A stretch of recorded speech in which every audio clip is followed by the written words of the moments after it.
Today, we're going to travel back in time, over 3,000 years, deep into the heart of the Hittite Empire. We're going to unpack one of their most crucial and, honestly, most mysterious celebrations, the Purulliya Festival. I mean, for the Hittites, this wasn't just some what-if scenario. The Purulliya Festival was the real deal. We're talking about an event where everything, the survival of the kingdom, the fertility of the land, even the king's right to rule, was all riding on this one celebration. So yeah, the stakes were incredibly high. All right, let's get into it. So first things first, what exactly was this festival? Well, at its core, it was a massive New Year and fertility celebration. But its name tells us there's an even deeper story. The name Purulliya actually comes from an even older language, from the Hatti people. It means of the earth. And that's a huge clue, because it tells us the festival's roots go way deeper than the Hittites themselves. They basically inherited this ancient ritual from the people who lived in the land before them, a tradition that was all about the earth and its cycles of life. Okay, but here's where it gets even more fascinating. Nobody's exactly sure how often they held it. Was it an annual thing? We don't know for sure. Some clues in their texts suggest it might have been a once every 7 years kind of deal, or maybe every 9 years. It might have even been tied to when a new king took the throne. That uncertainty just makes it all the more intriguing, right? Now, this festival wasn't just a big party. You have to think of it more like a crucial negotiation between the king and the gods. It had two main goals that were completely linked: shoring up the king's power and making sure the gods were happy. So on one side, you've got the king's political agenda. The festival was basically a massive PR tour. It was his way of solidifying his rule across all the important religious centers of his kingdom. But, and this is a big but, to do that, he had to publicly show that he was totally submissive to the gods. And on the other side, you have the gods. They needed to be entertained, feasted, and just generally kept happy. If the Hittites did that right, the gods would return the favor with good health, a successful year, and a fertile land. And this quote from one of their prayers just nails it. They're literally begging the gods, hey, if you're mad about something, forget about it.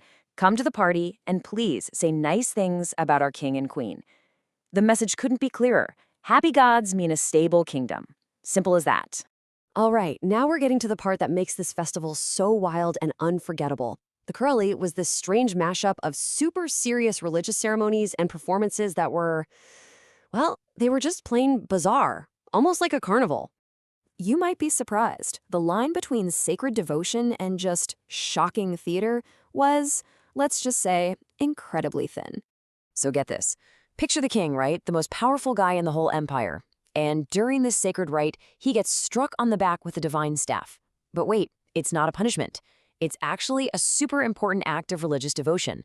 And then he has to turn around and kiss the very staff that just hit him. It was all about showing everyone, hey, the gods are in charge here, not me. And then you get moments of what seems like pure, strange theater. In one scene we have records of, a man pulls an animal's penis out of a pot, pretends to be totally grossed out by it, throws it back in, and then just runs away. It's baffling, but it was an official part of the show. And if you thought that was weird, hold on. It gets even stranger. Another part of the ritual describes a man in a bear mask who takes some kind of foul liquid, and yeah, the texts hint it might have actually been urine, and smears it all over an acrobat's feet. I mean, wow. But the key thing to remember is these weren't just random, crazy things people were doing. They were official, prescribed rituals. A wild mix of the sacred and the truly shopping. But it wasn't all just prayers and bizarre antics.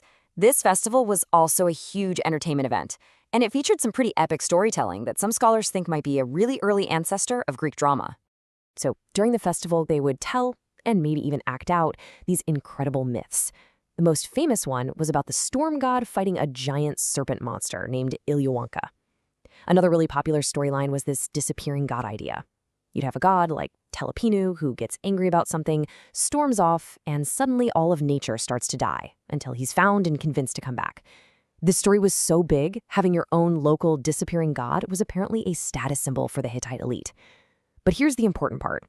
All these stories ended with the gods winning and order being restored, which of course is exactly what the festival itself was trying to achieve. And here's the really cool legacy. That whole Hittite idea, a disappearing god causing the seasons to fail, is almost certainly a direct ancestor of one of the most famous Greek myths ever, the story of Demeter and her daughter Persephone, whose absence brings winter to the world. The origins of that story? They're right here with the Hittites. Finally, you have to appreciate the sheer scale of this thing. The Purulliya festival wasn't just held in one city, no way. It was a massive royal procession, basically a kingdom-wide tour that hit all the most important sacred spots. Okay, so the whole tour kicked off in the capital, Hattusha, with some solemn purification rites. Then the entire royal court packed up and moved to Tawinia. That was Party Central, where all the wild entertainment we talked about happened. From there, it was off to Zippalanda for some sacred rituals on a mountaintop. The big climax took place in the holy city of Nerik, the main cult center for the storm god. That's where it all became official. And then for the grand finale, the prince himself took over and managed the last leg of the festival in a couple of other cities. And, buried in all these official texts is this amazing little detail, the Arzenati Avi.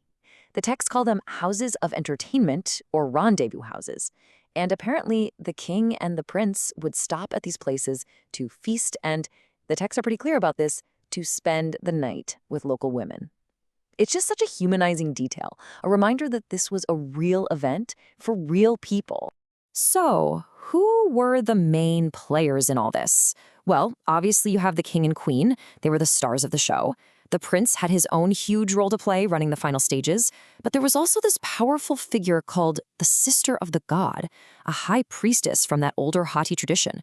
She often led the rituals with an authority that could sometimes even outshine the queen's. And of course, you had all the performers, the acrobats, dancers, and masked men who made the whole thing an unforgettable spectacle. So when you put it all together, the Purulliya festival, with its strange mix of solemn duty, bizarre performance, and epic stories, it really gives us this incredible window into how the Hittites saw their world. It shows us a people who were deeply worried about the chaos of nature and the anger of their gods, but who also believed with all their hearts that through performance and celebration they could bring back harmony and keep their world safe for another year.